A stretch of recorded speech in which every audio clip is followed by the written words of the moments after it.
मुगल दरबार का वह दिन कुछ अलग ही था। विशाल महल के अंदर सोने चांदी से सजे सिंहासन के सामने दरबारी, मंत्री और सेनापति सभी एकत्रित थे। लेकिन आज एक कमी साफ दिख रही थी। बादशाह अकबर खुद दरबार में मौजूद नहीं थे। उनकी अनुपस्थिति में केवल एक ही व्यक्ति था जो पूरे आत्मविश्वास के साथ बैठा था, बीरबल। बीरबल का चेहरा हमेशा की तरह शांत था, जैसे कोई हलचल उसके मन को छू भी नहीं सकती। लेकिन बाकी दरबारियों के मन में उथल पुथल मची हुई थी। उनकी आंखों में जलन साफ दिखाई दे रही थी। तभी अचानक एक सेनापति अपनी जगह से उठा। उसका चेहरा गुस्से से लाल हो चुका था। उसने बीरबल की ओर उंगली उठाते हुए कहा, तुम अकबर के दलाल हो। हर इनाम तुम्हें मिलता है, हर प्रशंसा तुम्हें मिलती है। आखिर ऐसा क्या है तुम में? दरबार में सन्नाटा छा गया। किसी ने भी इतनी हिम्मत नहीं की थी कि बीरबल से इस तरह बात करे। बीरबल ने धीरे से मुस्कुराते हुए उस सेनापति की ओर देखा। उसकी आंखों में न गुस्सा था, न अपमान, बस एक गहरी समझ थी। सेनापति जी, बीरबल ने शांत स्वर में कहा, आपके मन में जो भी है कह दीजिए। शायद इससे आपका मन हल्का हो जाए। यह सुनकर बाकी दरबारी भी हिम्मत जुटा बैठे। एक मंत्री बोला, बीरबल, हम सभी सालों से इस दरबार में सेवा कर रहे हैं, लेकिन इनाम, सम्मान और बादशाह का प्यार सब तुम्हें ही मिलता है। क्या हम योग्य नहीं हैं? बीरबल ने गहरी सांस ली। वह जानता था कि यह केवल एक व्यक्ति का गुस्सा नहीं, बल्कि पूरे दरबार की जलन थी। आप सब योग्य हैं, बीरबल ने जवाब दिया, लेकिन शायद हमारे काम करने के तरीके अलग हैं। दरबारियों को यह जवाब और भी चुभ गया। उन्हें लगा कि बीरबल खुद को उनसे बेहतर समझता है। उसी समय एक बुजुर्ग मंत्री बोले, अगर तुम इतने ही बुद्धिमान हो तो बताओ, क्यों बादशाह तुम्हें सबसे ज्यादा पसंद करते हैं? बीरबल ने हल्की मुस्कान के साथ कहा, क्योंकि मैं समस्याओं को शिकायत नहीं, समाधान की नजर से देखता हूं। दरबार में फिर से सन्नाटा छा गया।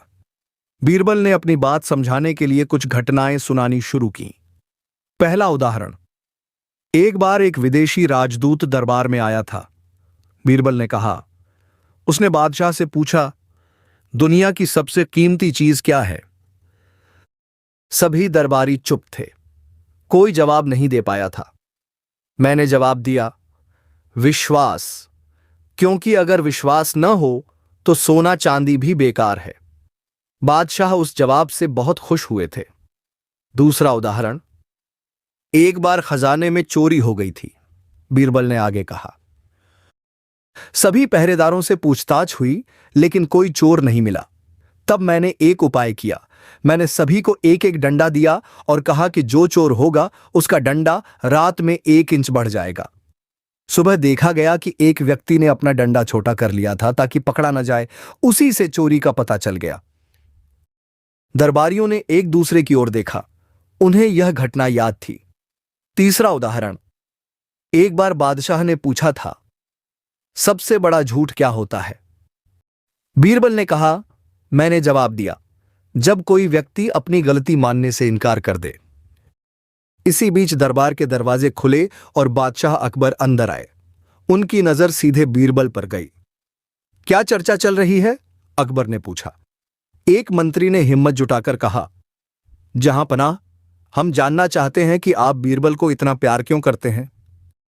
अकबर मुस्कुराए, क्योंकि बीरबल केवल मेरी बात नहीं मानता, बल्कि सही बात कहता है, चाहे वह मेरे खिलाफ ही क्यों न हो।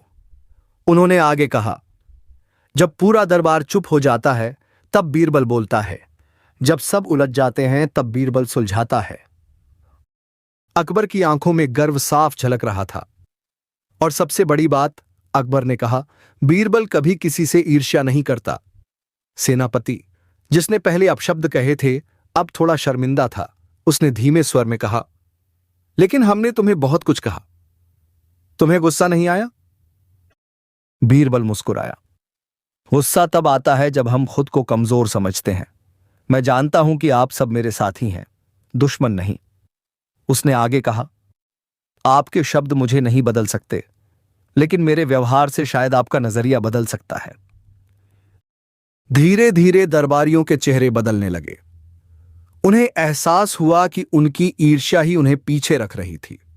बीरबल ने अंत में कहा, इनाम और प्यार पाने का एक ही तरीका है, अपना काम ईमानदारी और बुद्धिमानी से करना। अगर आप ऐसा करेंगे तो बादशाह का प्यार आप सबको भी मिलेगा। अकबर ने सिर हिलाकर उसकी बात का समर्थन किया। उस दिन के बाद दरबार का माहौल बदल गया।